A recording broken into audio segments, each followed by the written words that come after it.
Whenever you're ready. All right, so let's quickly recap.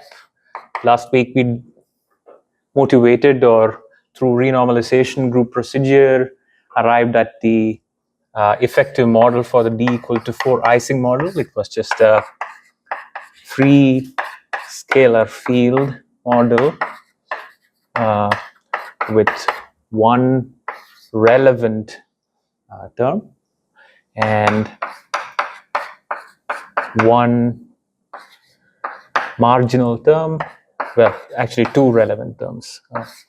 And this we identified to be the external magnetic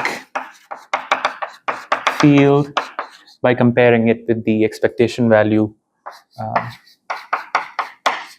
of the microscopic model.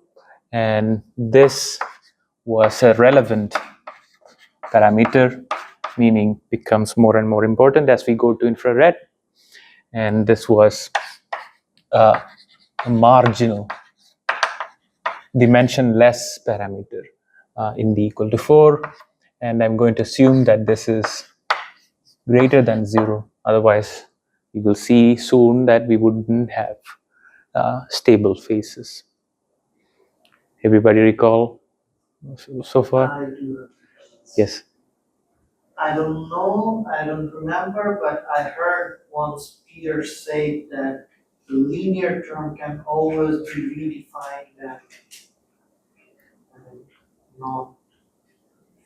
And the linear term can always be redefined and get absorbed in the other terms.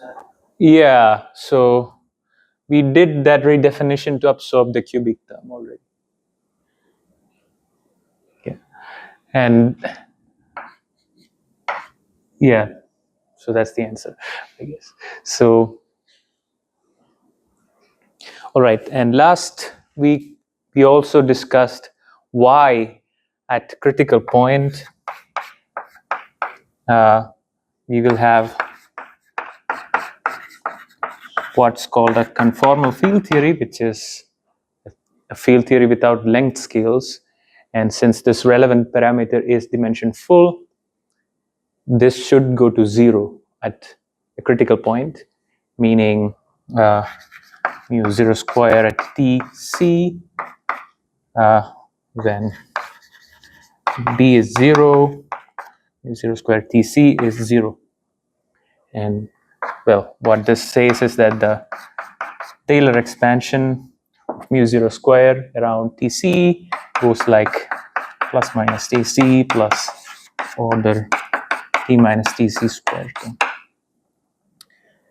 There is no constant term. That's what I'm trying to say. And what sign to choose? Well, we will decide that based on experiments. And we will see today that we have to choose the positive sign to get the correct phase structure for Ising model. So let's just choose the positive sign and go forward. Is there usually like constant term in front of T minus Tc? Well, you can have, but at the critical point, it must vanish. So when you're very close to the critical point in temperature, the Taylor expansion cannot have a constant. No, I mean constant factor after. A constant factor here? Right. Yeah. Doesn't matter. We only need to know that it scales to 0 near Tc, and in this constant is now positive. That's what I'm saying. Yeah. Right.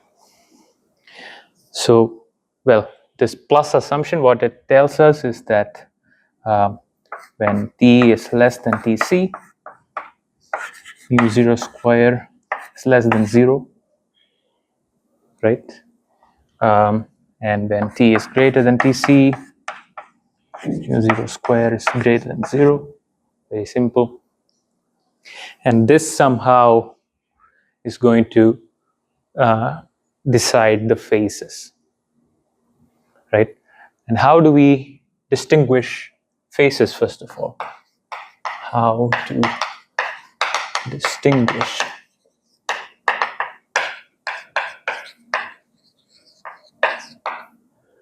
So we know in the experiments that below critical point, the Ising model or the anisotropic magnet is magnetized, and it has an average magnetization. So below TC, the average magnetization, remember this field was stand-in for local average magnetization.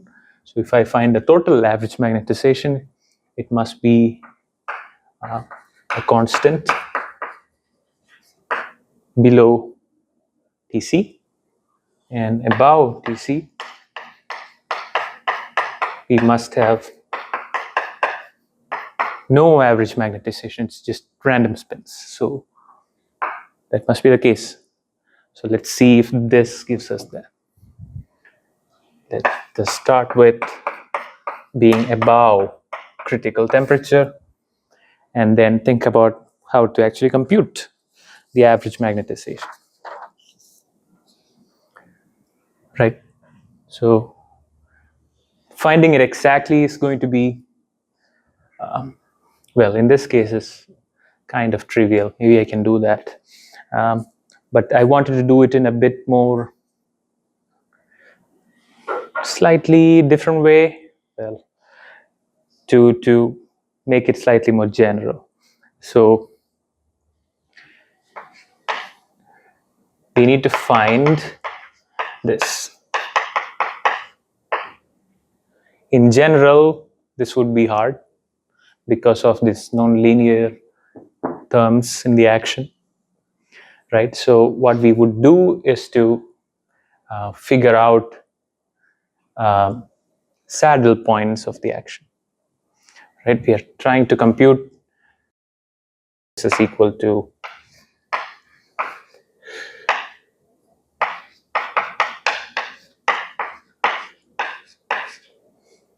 right? We would find the saddle points, or in other words, we would do it as d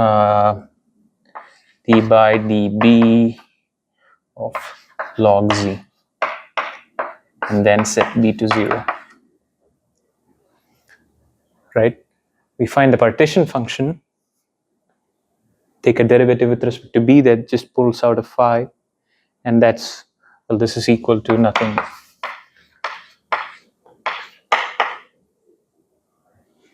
Right, S without B. Yeah. I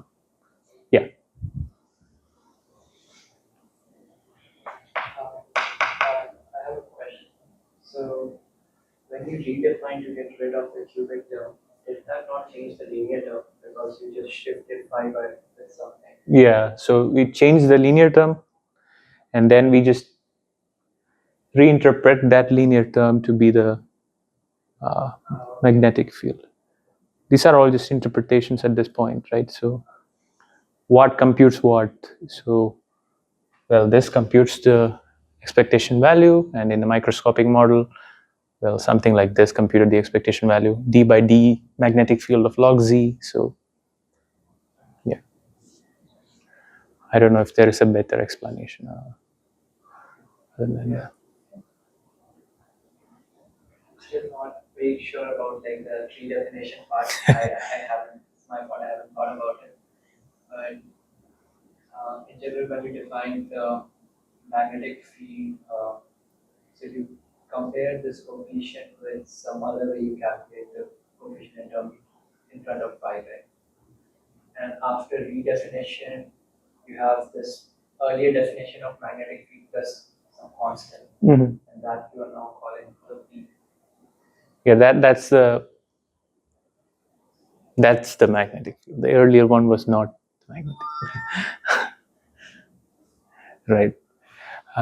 Or you can just forget that this is the magnetic field and think of this as just a device that lets you calculate, correlation functions. What we would do later is to make this b into a function of x.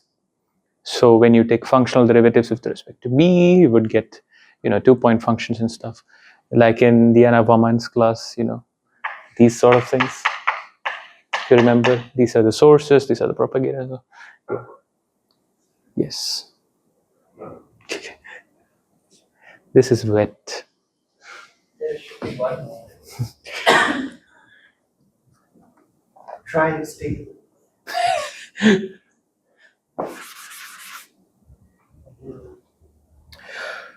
Okay, so first we need to figure out what this is. For that, you're just going to use the saddle point of the action, right? In the infinite volume limit, in the thermodynamic limit, the configuration that dominates is going to be the one that minimizes the action. Everything else is, subleading because it's minus, e to the minus. That's the reason, of course. So let's just define a new function, which is just the potential of 0 square. Now I'm putting the absolute value because I already know that it's greater than 0. Phi square plus lambda 0 by 4 factorial phi to the 4. And we can just try plotting it as a function of phi. So u as a function of phi, it's very simple. It looks like that, with phi minimum being at 0, right? Now we need to minimize the action, right? So we must ensure that u as a function of x, vanish as we go to, something happens here, I don't care, it vanish as we go to large X, right? Otherwise, this integral would blow up, right? So we must have phi with X going to infinity go to phi min, which is just 0. So any configuration that does this, that's what we want. But we want the configuration that does this in the least action way possible. So this is a roundabout way. You already see what the answer is, but you'll probably appreciate why I'm doing this in the next case. So to minimize this gradient term, well, the easiest choice is to choose phi of x at all x to be 0, right? That minimizes the gradient. I have doubt in this part when you said that when x goes to infinity, you need to set that to whatever the minimum value for this eta to be finite. Yes. Otherwise, if you imagine that this is some constant or something, then well, it's larger than what you would get from this choice. Yeah. We want to find the Limit x anyway, you can always redefine your coordinates, right? You can define as 1 over x. x as 1 over x. Yeah. You cannot. No. So that would be a conformal transformation, and we are not at the critical point.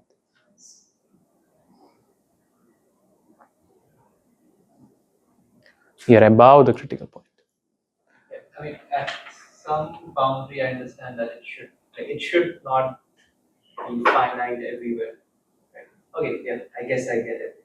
Because x getting to infinity in some sense is not defined where you are talking about. Yeah, we're just saying, just like in quantum mechanics or something, the wave function should vanish at infinity. Why? Because we want it to be normalized. In the same sort of way, we want the finite action, so phi should vanish at infinity. So vanishing at infinity, or the least value possible at infinity, would mean this going to minimum of phi. Yeah. I I mean, yeah, but the minimum doesn't have to be 0. Right. I've already adjusted the minimum to be at 0. It doesn't have to be at 0, but the minimum is indeed the one that gives you the minimum value, of course. So Well, that's a if you tautology. want it to be finite, it has to vanish. Yes. So, if you just plug in some constant, like in the ordered phase, below TC, this has to be a constant. Let's just plug in that constant. Then what you would get is volume times some number, Right. right? Oh, but that's fine. That's fine. It's the thermodynamic limit just means, it factorizes as volume times something. Okay. And that's something we need to be the lowest value. And in volume going to infinity limit, the lowest value is going to dominate the saddle point.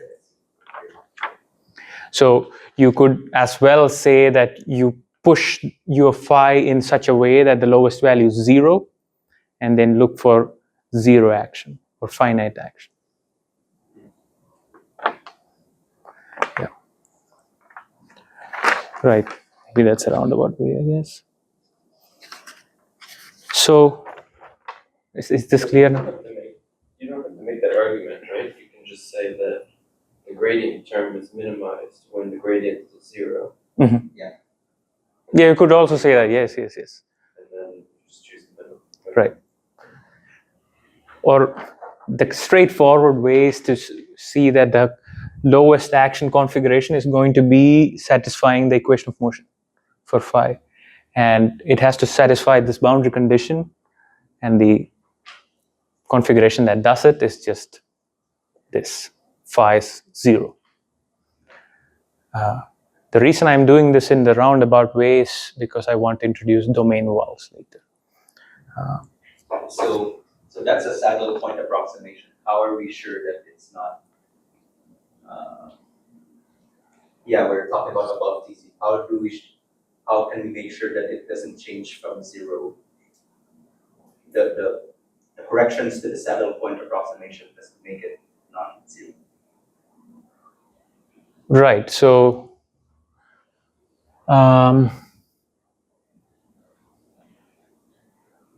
what does that mean? Since the minimum is at 0, that's the argument, right? Yeah, so you calculate the expectation value of phi by doing a saddle point approximation. Mm-hmm. You could do it exactly.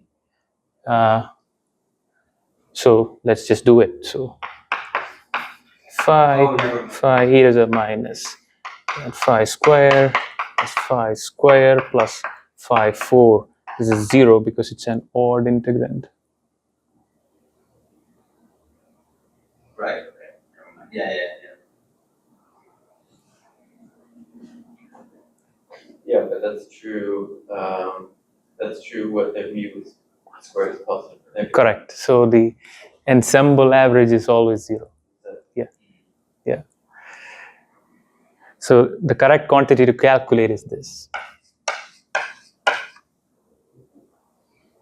which I was planning to get by the end.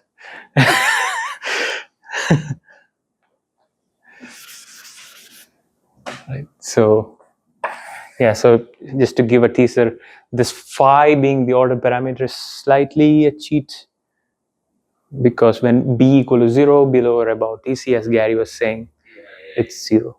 Right. So phi correlator is a better tester.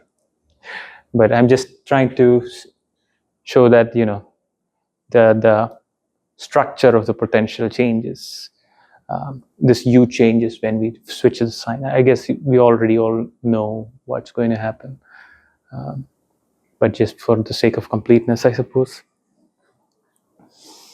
Right.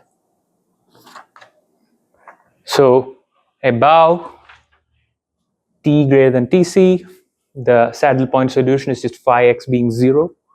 So this is true.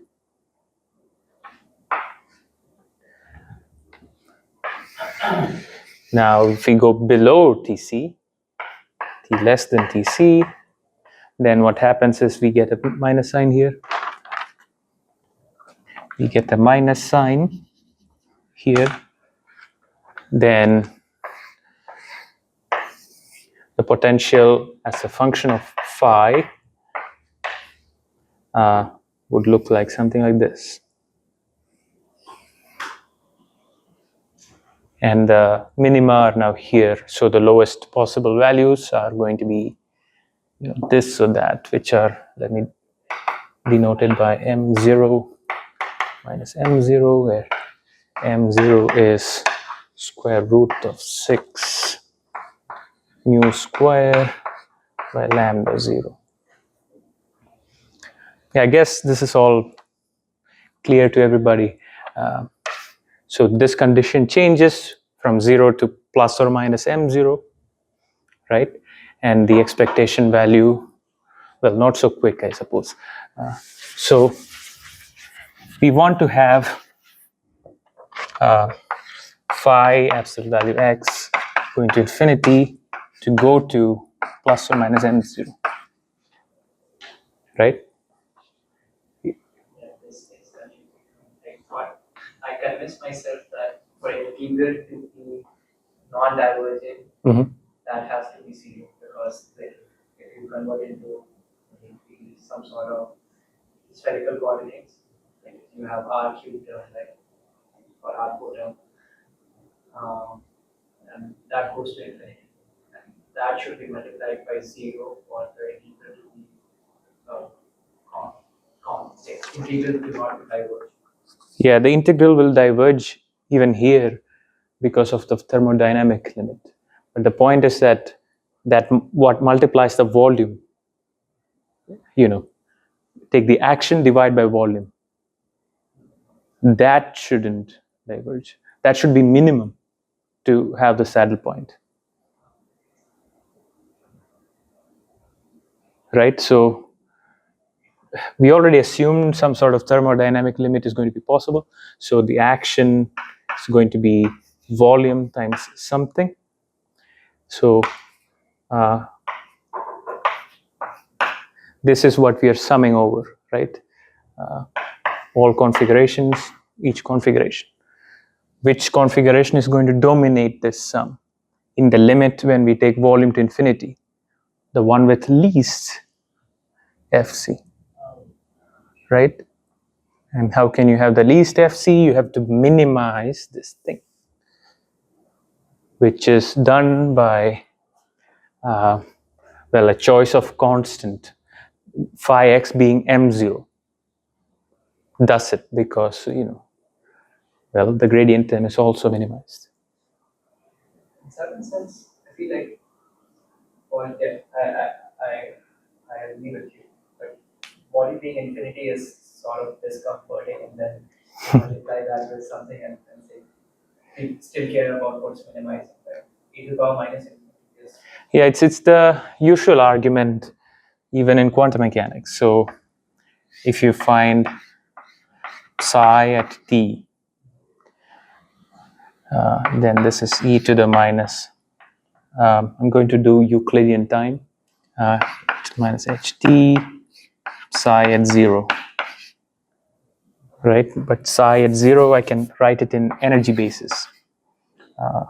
Psi n 0 and n, right? And then this can act on this. So I'll get minus e n t, and take the limit of t going to infinity. Which term is going to dominate? Well, the ground state is going to dominate. So this is going to go like ground state times some number.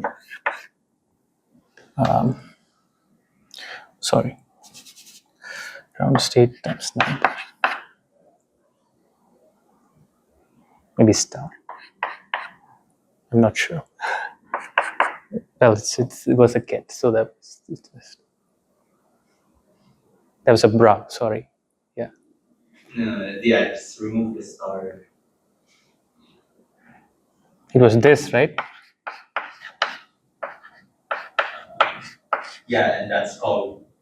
Oh yeah. Sure. Yeah. And then size 0. Yeah. Size 0 times 0. You're just saying that this is going to dominate in the limit of large time. So you don't take time to infinity, you just take it to be large, so that this dominates. Or you decide, I'm going to shift energies in such a way that the ground state has zero energy. Then this is true exactly in the t going to infinity limit. We could also do that here, because the action by itself, I can just shift it by a constant. So I will shift it by a constant in such a way that these guys sit at zero. And then in the infinite volume limit, what would be left over is just configurations that does this. Is that clear? All right. So, well, we need the configuration to do this. And as I've already said, I guess, that the easiest choice is to take, this is equal to m0 or minus m0. If that's the case, this is also satisfied, right? So below Tc, we have a constant as the magnetization.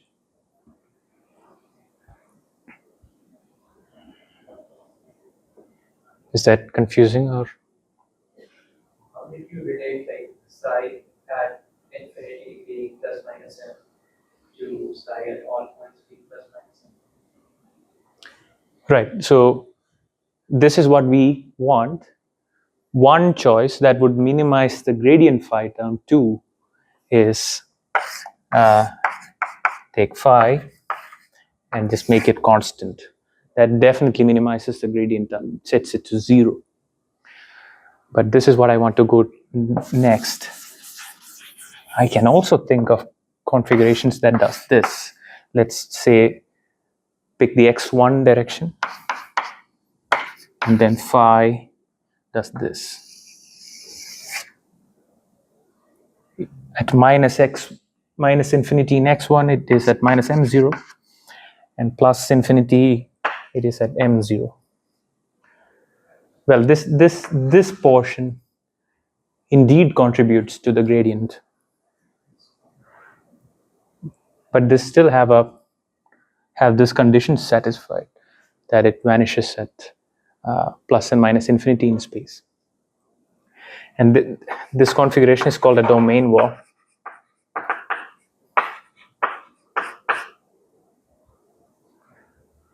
Right, so now I'm confused again. Why did we conclude that expectation value of psi is constant in this case? Yeah, I'm going to conclude that now. Okay. So I'm going to try to describe why these configurations are subdominant compared to these configurations. Well,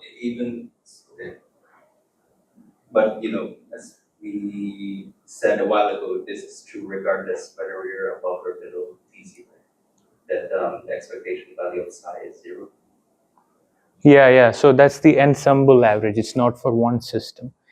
So if you pick one random system from the ensemble, it would have either all spins up or all spins down. But as an ensemble, the average will be zero. Oh, so that's what you mean when you say how to distinguish phases? Yeah, so as I was saying, this is kind of a lie. The correct thing to look at would be the 2-point function. You immediately now see why this is slightly going to be confusing, right? Because this is a wrong statement at b equal to 0. At what? At b equal to 0. At b equals 0. Right, but I can start with a configuration with a small b applied, and then go below Tc, and then take b away. Then we'll be guaranteed that all instances from the ensemble will have plus m0. Okay. Yeah. Which I didn't explain so far. So, yeah, this is also slightly garbled because I just prepared it like 2 hours ago. Hell with poster. It's fun. Oh shit, it's been recorded.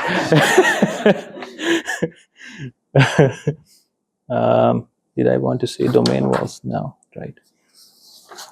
Yeah, so we have two potential configurations, and I'll first explain in naive terms that this is going to be subdominant compared to that. And that's easy to see. So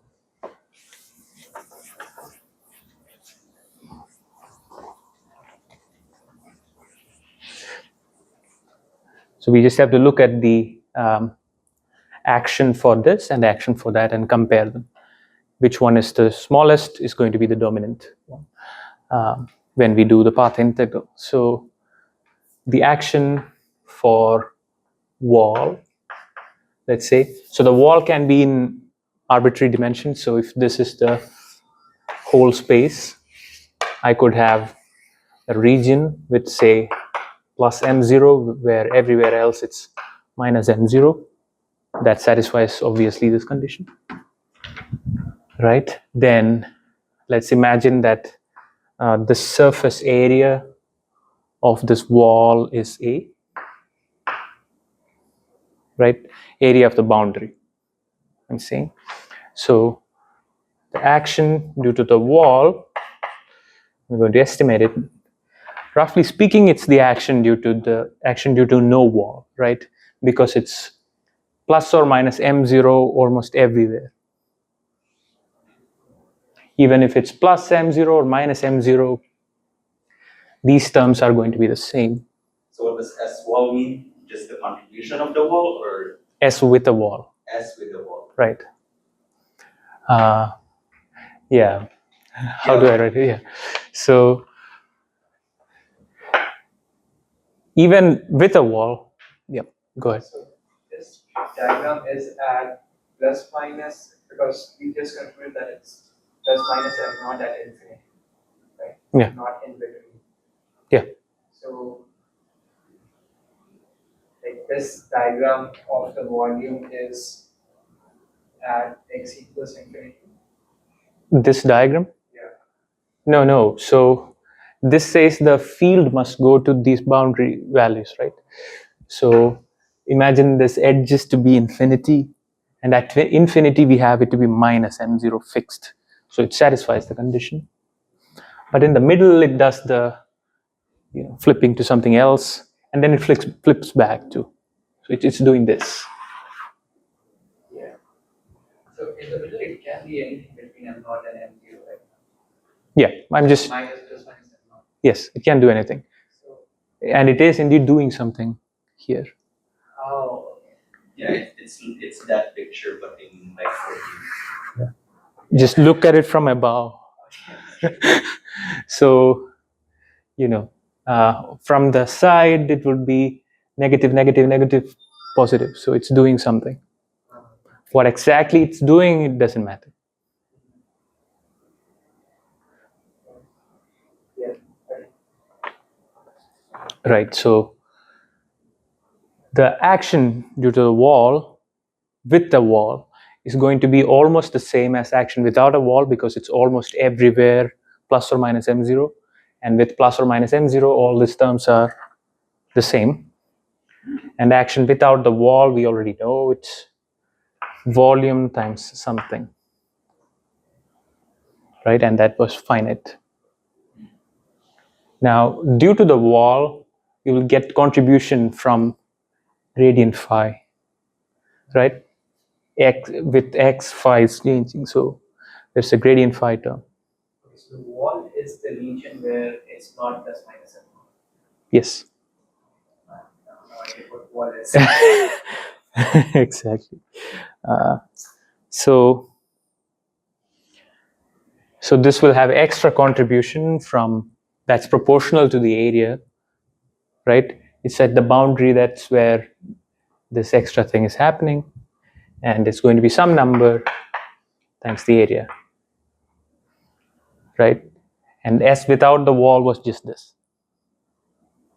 So in this naive way, a more precise way will be in 5 minutes. We can say that the action for the wall is higher.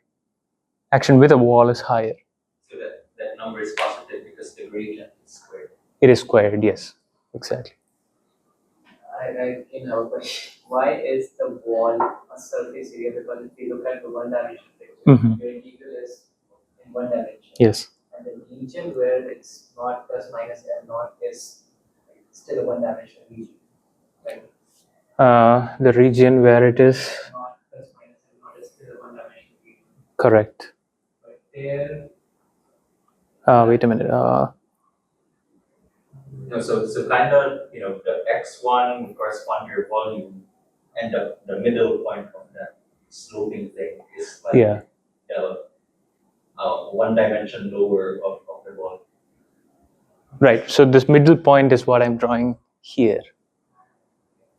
So this number I'm going to estimate soon. Maybe I should do it now. So due to the wall, the only extra contribution is like here. Let's say this region is the width of the wall. Let's call it W. And the gradient is the only contribution from here. So we have an integral over dx1. Every other x's are integrated over and it gives us a, right? dx2 to dxd gives us a. And then integral dx1 approximately is just multiplication by w. And then the gradient term is how much phi changed over the width w, right? So that's like 2m0 by w squared. So the point is that it's proportional to a and it's positive. Where did you get the other term? Sorry, it's spaced out. This one? Yeah. So this is the gradient term. If phi is changing from minus m to plus m over a width w, then delta phi by delta x is approximately that. We are estimating stuff. In some ideal universe, this would be some delta function. No, it doesn't have to be a delta function. The width exists. Because the width can go to zero. The width can go to 0. Well, it can. Because it would be a step function, minus m plus m. Yeah, but why do you need that? Why aren't we considering, or why are we saying that there is a width of the domain wall? Well, Maybe this is for some physical case, but for ideal case, the width would go to zero and disappear. no, you can solve the equation of motion that you get from here with the boundary condition that it goes to minus m at minus infinity and plus m at plus infinity. Yeah. And then you would get a phi domain wall of x1 to be m0 times tan hyperbolic x1 minus x1, x1 minus x1 minus x1, where this x1 is nothing but this point. And again, we're kind of saying that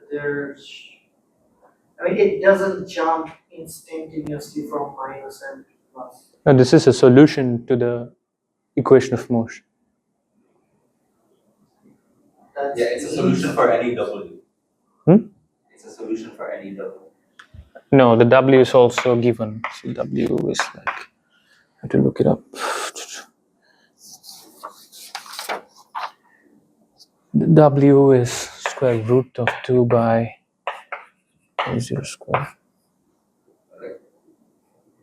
So W is just something fixed by. Oh, there is a lambda 2 somewhere, which I forgot. So I think it's maybe this. I cannot remember. I didn't write it down. So w is fixed given these two guys. That's what I was wondering. So lambda is 0, then your width. If lambda is 0, then the width is 0. But if lambda is 0, Can't get rid of that. yeah, so Yeah, that's true. it's you don't have Yeah, if lambda walls. is 0, you don't have that. You don't have this, right? So yeah. So lambda kind of measures how far those two values are. Right? Yeah, so both lambda and mu 0 measures how far these values are, right? Okay. Yeah.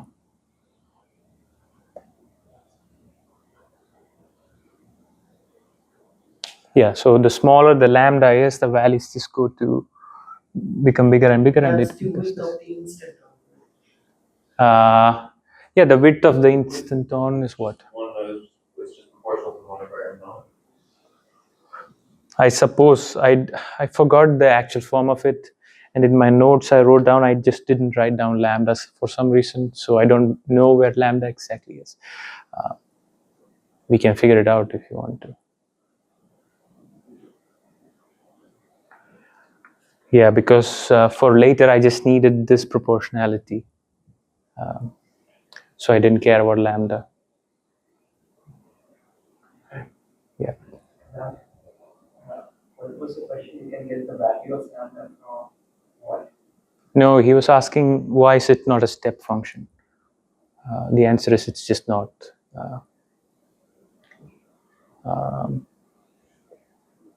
Also, why do you want it to be a step function? And why does this have to have a width? Why can't it just go from -m to +m instantaneously? Yeah, that would make this Right. singular, and it would be infinite, right? Yeah. So this thing will be infinite, so it'll be subdominant to the smooth case. That's what I'm asking. Yeah. Why can't it be? Because it'll be subdominant to the smooth case. It can be, but that configuration is not seen in thermodynamic limit because of this blowing up. Again, saddle point. I think it won't really be infinite, right? Because it's a delta, it would be a delta function. It's a delta square, right? So it'll be infinite. Right. I forgot what the point I was trying to make. Yeah. So with the wall, the action has an extra contribution. So naively speaking, without wall is more probable. So probability of no wall divided by probability of wall, naively speaking, is e to the minus s no wall by e to the s wall, and s wall e to yeah, so this is going to be what? This is going to be less than 1 because this is higher. This is larger, so this is smaller than this. So P wall is, no, did I mess it up? Must have messed it up, right? So No, it says greater than 1. E to the minus s wall is larger. S wall is larger. Wait, That's minus. e to the minus s wall is smaller. That means that whole thing is larger. Larger than 1. Correct. So P with a wall is less probable than P with no wall. Sorry, configuration with no wall. Right. You'll refine this argument a bit later, but I cannot remember what I wanted to say.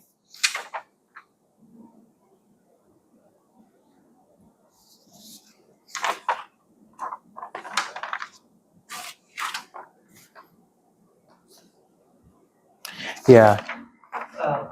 Just mathematical, isn't this equal to e to the power minus? Oh, that's e to the power plus. Maybe. This works. Right. So do we already know spontaneous breaking of symmetry? Should I just skip it? I can just say it quickly.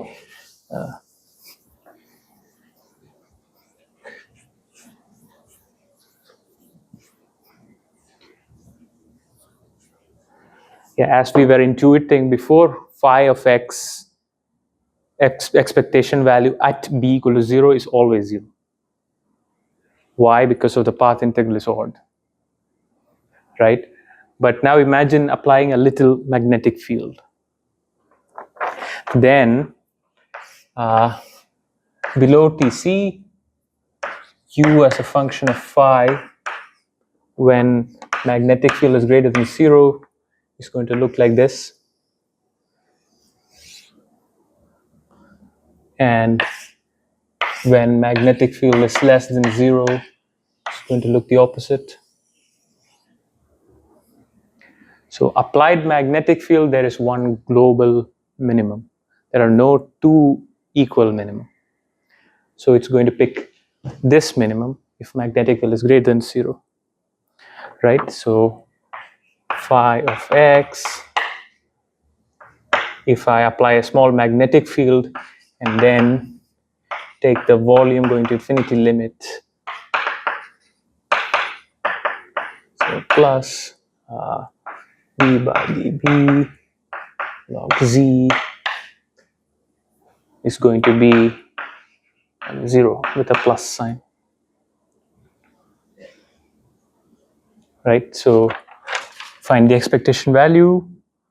Well, find the expectation value with the magnetic field positive, and then take b to 0. We are guaranteed to have this, the ensemble average being constant, meaning if you pick any instance from the ensemble, we are guaranteed to get a plus spin. You can do it the other way around too. However, if you do the limits in the opposite way, voltage infinity, b to 0, so minus b log z is going to be 0. Why? Because the path integral becomes odd, right? What is this? This is equal to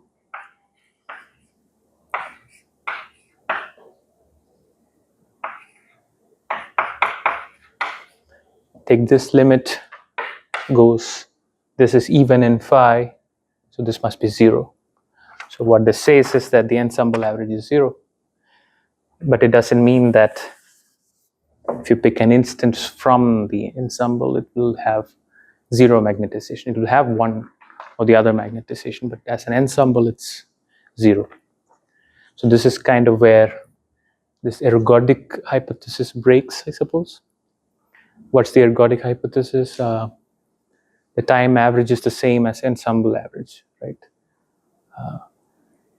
But it's not in this case. If you pick an instance, the time average is going to be plus m0, but as an ensemble, the average is 0. And this is called, well, there's more. So when b is equal to 0, the original Ising model without this term had the symmetry z2, meaning phi can go to minus phi, times s of 4 rotations of the space times r4, which is translations in space. But now, if t is greater than tc, then phi x is equal to 0, and it has all the above symmetry, right? It is z to invariant, 0 is z to invariant, of course. I can rotate it and nothing happens, and I can translate space and nothing happens because it's for all x, right? But for t less than tc, we have to take, let's say, this. Then this ground state or the lowest energy configuration do not have the Z2 invariance. It's S of 4 times R4. So this Z2 symmetry we say is broken spontaneously as we go from T greater than Tc to T less than Tc. And this was, if you remember first lecture, Landau's idea that as you pass through a second order phase transition, the class of symmetry is changed.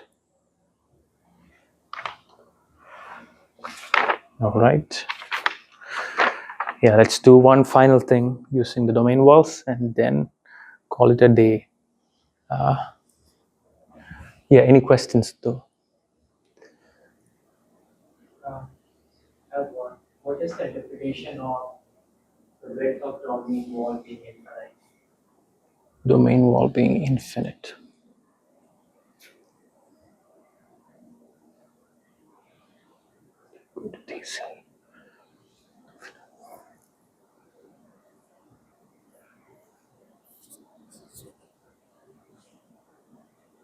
I'm asking this because in that case, that ratio of probability of no wall versus wall will go to 1. Correct. Not wrong. Yeah, that's what I'm going to get to now. But I'm just thinking about the interpretation now. So phi is the average local magnetization, right? So if the width is infinite, the average local magnetization is doing something in the middle, meaning the actual spins can do anything. Sorry, space. The actual lattice spins are probably doing random things. I don't know. What would be the interpretation? Do you know something? Well, it goes to the critical point. So, Yeah. Yeah, so that's your transition between when you have spontaneous integration and not. So that makes sense to me, but your length scale over which things change between the minima would go to infinity. Sort of like you have stuff happening at all length scales. Mm-hmm. So, or for a finite volume system, your domain will like larger than the size of the box, and so you transition between Order to disorder. having a state that looks ordered and not. Yeah, so I was trying to think what it means in terms of, this is the domain wall in the average local average field, right? What does it mean for the lattice spins? Do you have?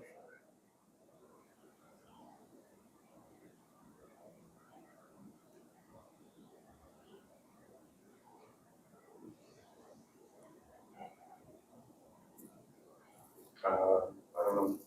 I'm not sure I understand what that means. Yeah, he's asking what the interpretation is. So would this imply that, I guess, changes over a very large width? Like it's just talk about one dimension. Changes, the slope is close to 0, right? Or it cannot be 0 though, but it's very small. And that means, seems like The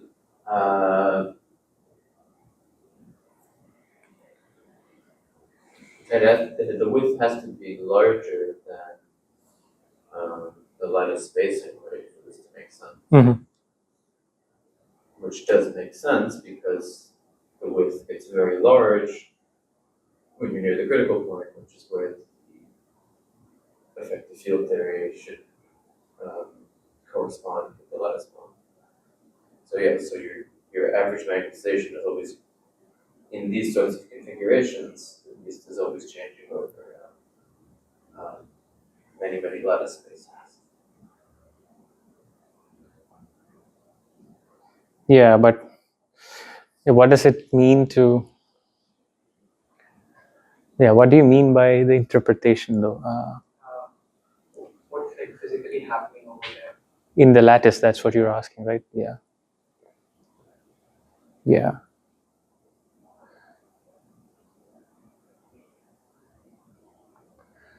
Yeah, I would have to think about it, I guess. Maybe the next bit would give something. Let's see. So I don't understand this. Lambda, how are we having non-zero lambda 0 here?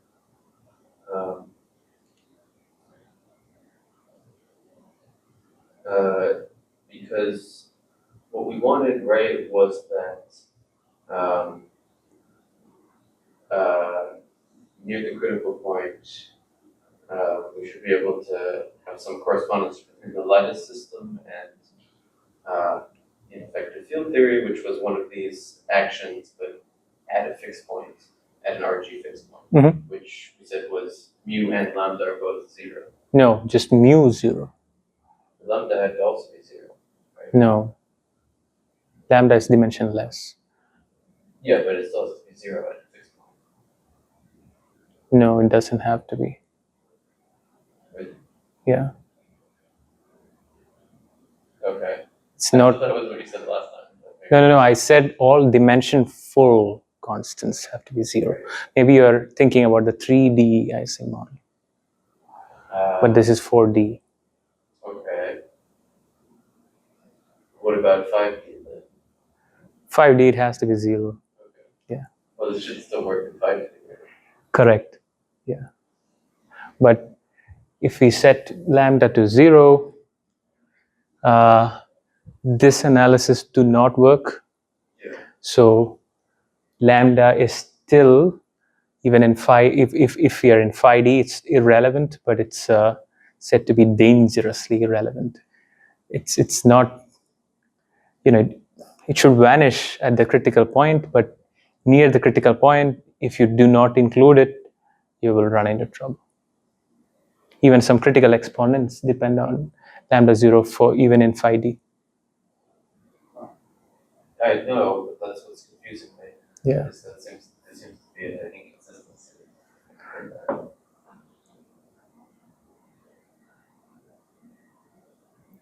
No, in 5D, lambda 0 is irrelevant, just meaning that you can put it there and it wouldn't change the critical point.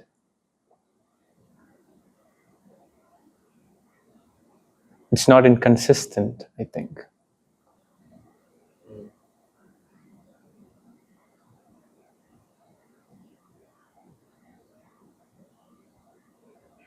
Well, the RG fixed point is still lambda equals 0. Correct.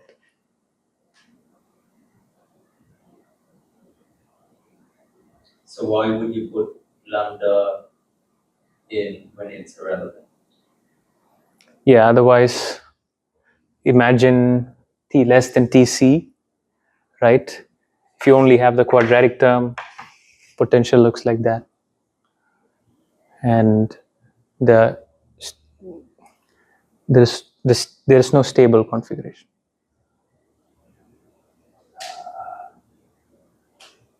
So we want something that makes it like that.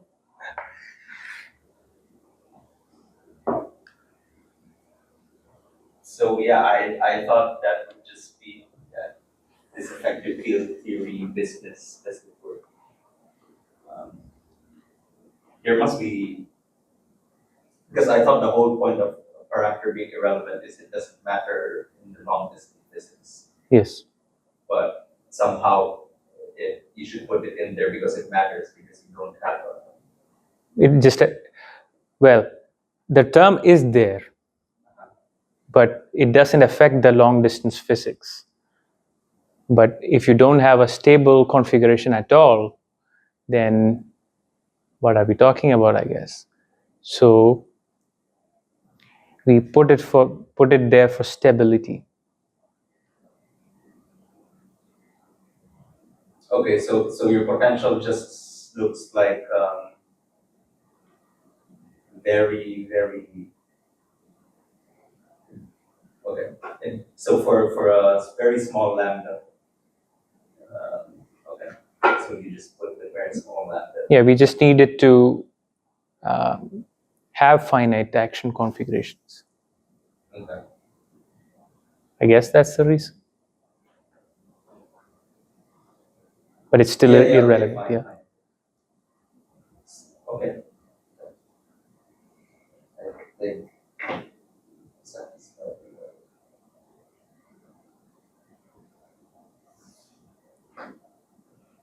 Okay. Yeah, but there is slight unsatisfactory sort of thing behind it. When you say irrelevant,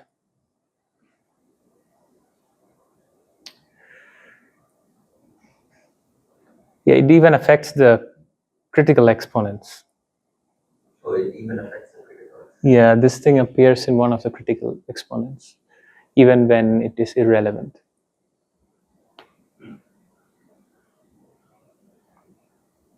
So we have to get the philosophy straight somehow,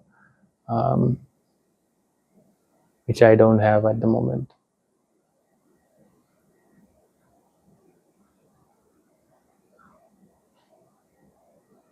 Yeah, if you ignore this completely and compute the critical exponents, you get wrong answers.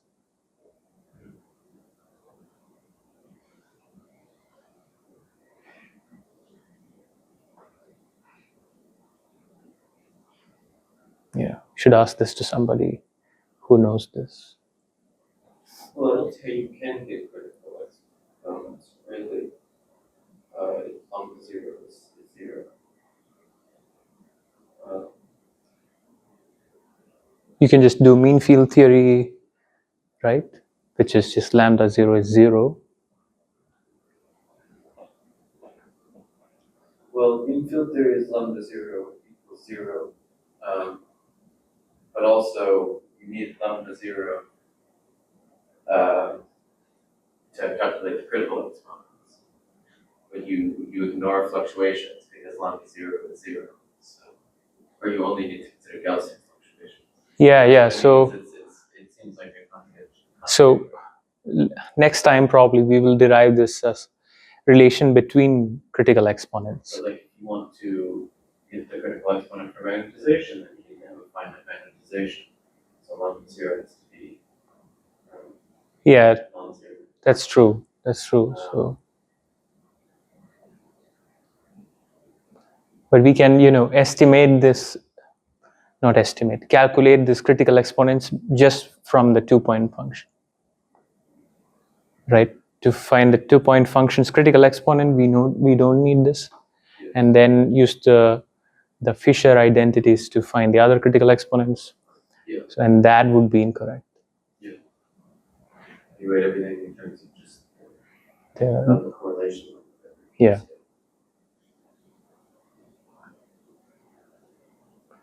In that way, if You you never actually think about domain walls, right? Hmm? You never have to think about domain walls, though, right? If you're doing that. No, you don't have to. Yeah, the domain walls are just for some other curiosity. I'm just trying to explain. Well, I think at least I was about to explain why, as we go from below TC to above TC, the order is destroyed, which can be explained through this domain walls. Let me just do that, I guess. So that's the question. So below TC we have ordered phase, all spins aligned. Above TC we have disordered, meaning spins are random. So what's happening as we turn T from below TC to above TC? The answer, I think at least, is the domain walls. So But we just saw that the domain walls are less probable, right? But that's because we ignored one contribution to the path integral that would come from domain walls. So imagine that we have a domain wall of perimeter or surface area A. Then when we compute the partition function, this is like some overall configurations with e to the action for that configuration, right? And this was the action for a domain wall with surface area A. That's this part. You also have this part, right? Given a surface area, there are many ways to construct a domain wall with that surface area. So for simplicity, let's imagine 2D space. Then surface area is like the perimeter, right? And for argument's sake, let's divide the whole 2D space into boxes of size W. And let's say we want to construct a domain wall with surface area length L. So this is how many closed curves can we draw that has length L. So from Siddhant's lectures, we know that this is an exponential problem. The number of curves that you can draw increases exponentially with L or A. So this is going to be something like e to the sum alpha A e to the minus S config, which is like A times this thing, let's call it sigma, which is the string tension, if you will. So the configuration due to a wall is like e to the, let's erase all of it, e to the A times alpha minus sigma, right? So S wall is actually not just this, but A sigma minus alpha, right? This S wall is e to the minus S, so I just flipped it. And as Siddhant noticed, sigma goes to small as W goes to infinity, and W goes to infinity, if you remember, something like this. When this goes to 0, W goes to infinity, meaning as we go closer to TC, W goes to infinity, sigma goes to 0, right?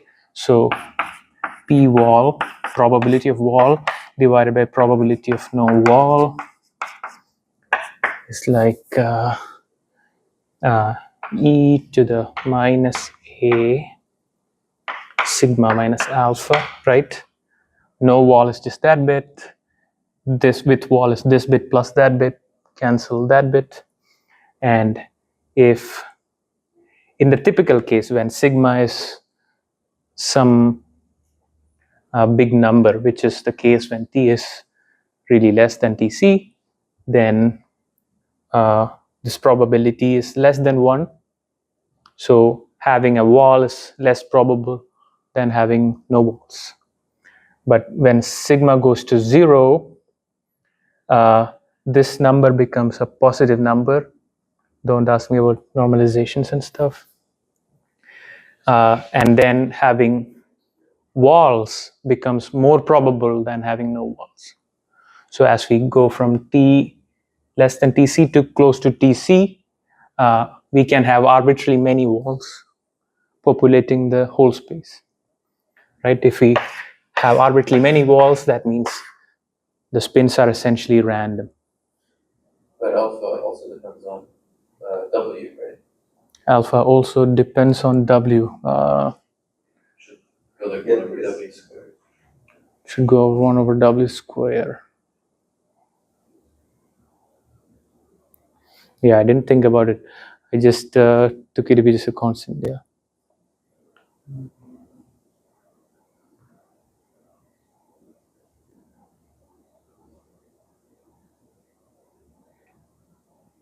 Yeah, this is a speculative argument from my side. I wanted to test it with you guys, of course. It sounds similar to the arguments for why you can't get phase transitions in different Ising models, right? But Yeah, this is inspired from the toy argument for the vortex proliferation in the KT transition. I was trying to make something analogous.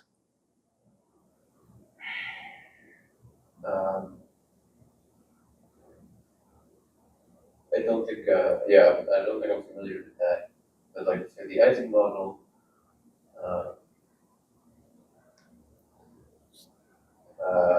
there are arguments that are similar to this, but there you're talking about the free energy, which in this case S is the free energy.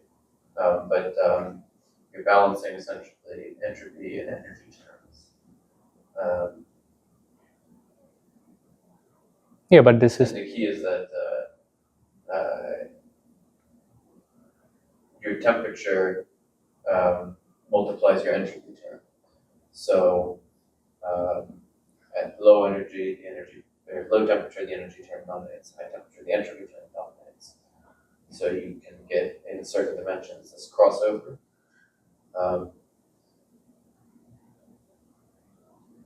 but the temperature is secretly somewhere, right? Which is just absorbed into the S. Temperature is like not explicit. Yeah. So yeah, it's not. So there is an argument like this, I suppose.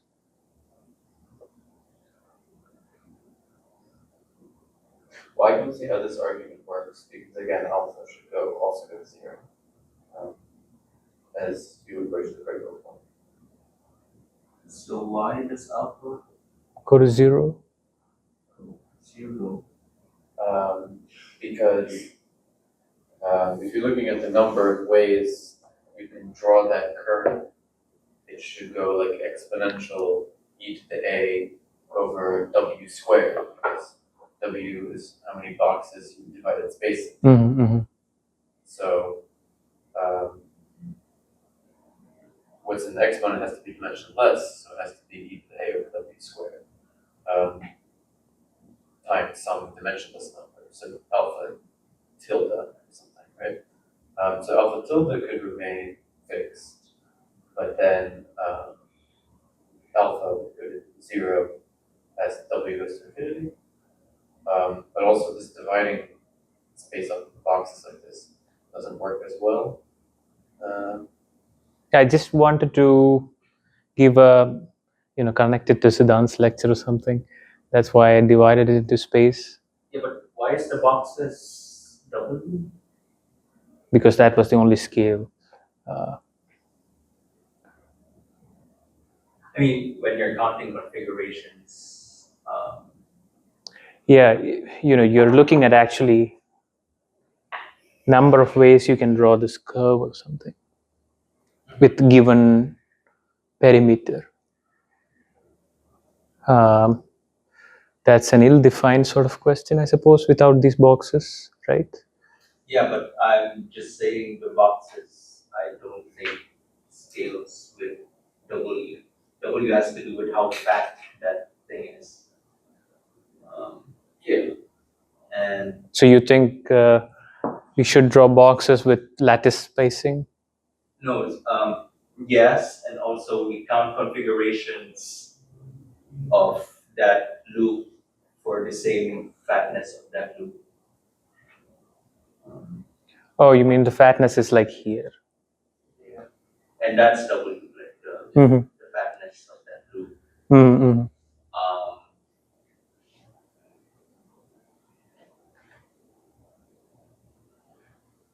Yeah, if you make this the lattice spacing, then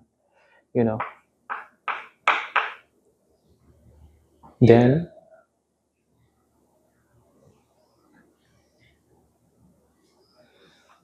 then this might work. So I don't see why it would be the lattice spacing.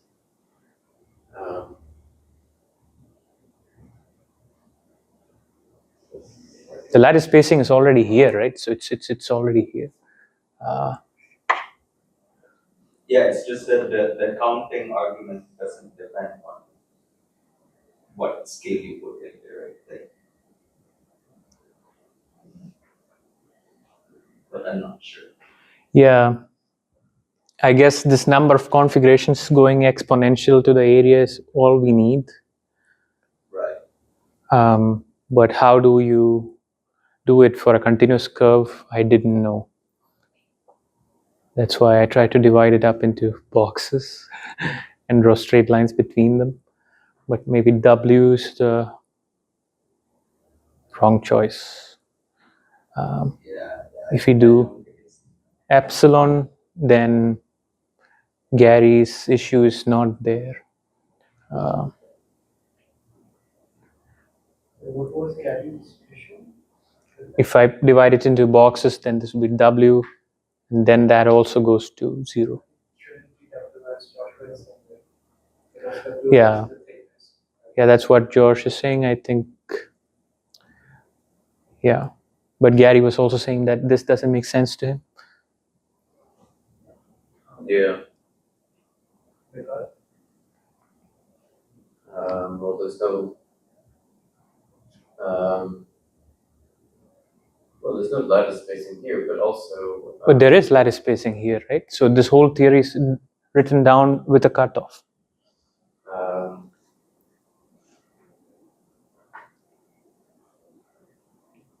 Okay, but then.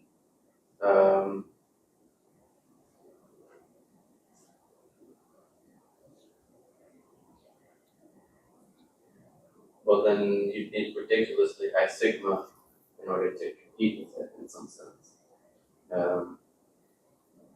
which just doesn't feel right. Ridiculously high sigma to compete with. With alpha over epsilon squared.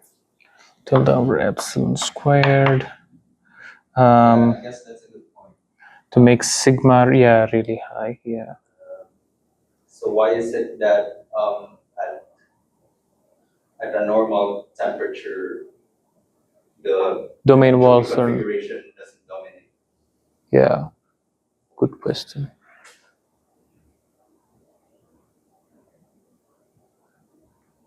Okay, well, I have to be going. He has to catch the shuttle. This shuttle.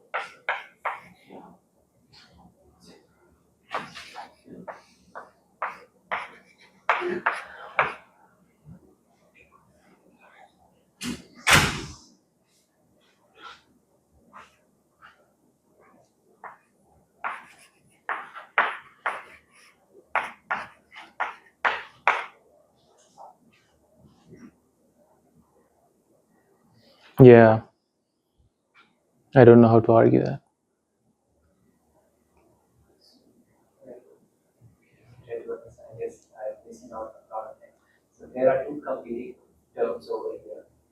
One term is alpha over epsilon, where epsilon is fixed, right? Mm-hmm. So alpha over epsilon is just a constant. Yes. And the only term that depends on the domain wall width is sigma. Yes. Yes. Right. So, and P wall is dominant as long as sigma is. If sigma is say 0, then P wall is dominant, obviously. Yeah. But if sigma is non-zero, still P wall would be dominant. The only case where P wall is not dominant is when sigma is greater than this thing. Right? Only then we will have a negative number. Since epsilon is really small, this is ridiculously large. We would need ridiculously large sigma.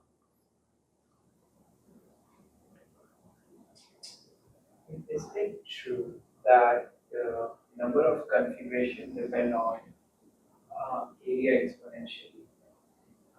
Because if you have a boundary, and you want the area to be the boundary of the system, you just have one possible configuration. No.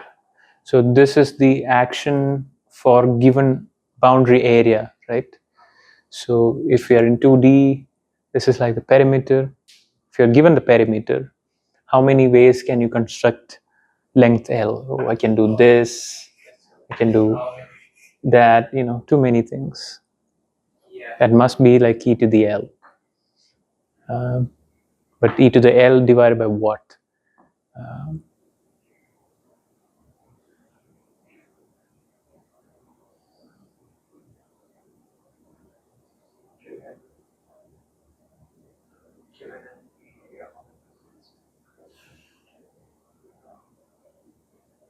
Sorry, given a boundary of length, how many ways you can construct it?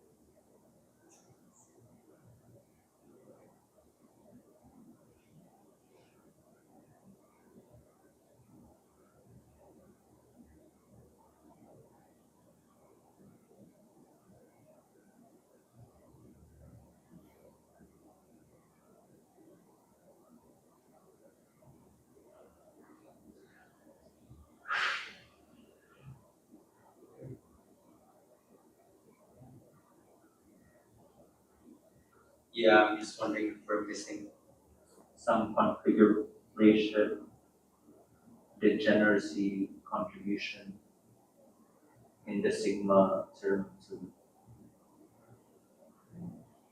Sigma is just the action, right? Yeah, but as you said, C is e to the minus s config sum over configs. And the sum config is what added the alphabet. And S config had sigma. Oh, I see. So alpha is just e to the minus s config multiplied by some ridiculously large number. Mm-hmm. Okay. Which goes like e to the alpha s.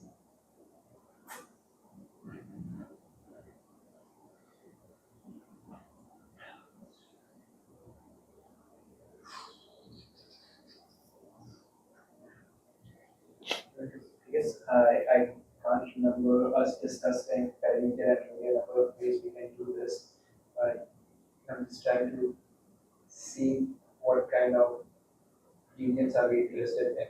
We don't want anything to just like you go up, you go down, like many times and then add it. Right? Mm-hmm. It's a directional. There is some sort of restriction on it, how we can add each length of that response. So did you check that it's exponential? No, I just thought it would be. Yeah, it just sounds right. Yeah.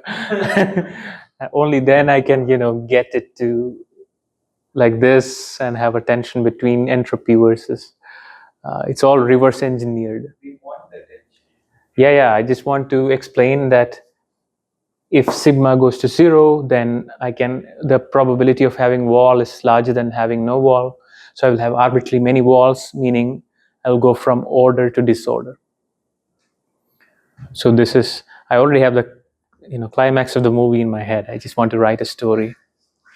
And I try to make up a story based on, so this sort of argument, if you remember, if you went to, what was his name? Michael Engelhardt's colloquium. Yeah, that's the argument. That's basically the argument. So I wanted to get that argument, of course. And I reverse engineered this. Why it is exponential? It sounds right.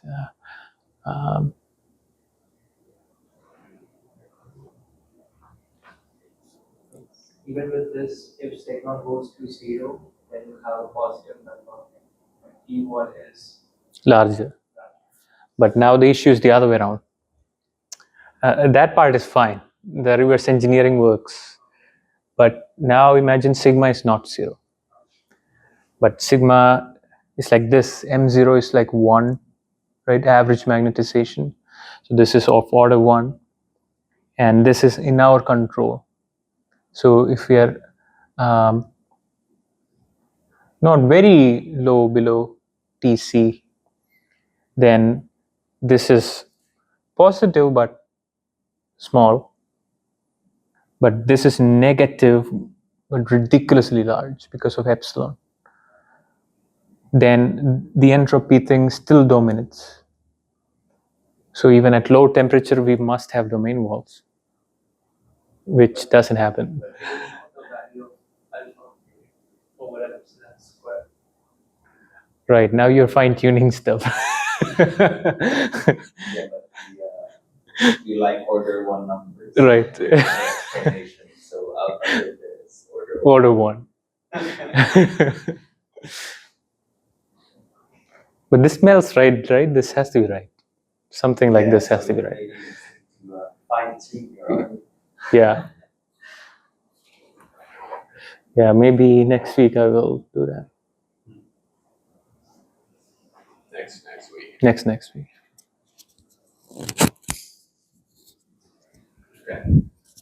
But yeah, this argument is nowhere, no textbooks, nobody talks about it. What's your approach?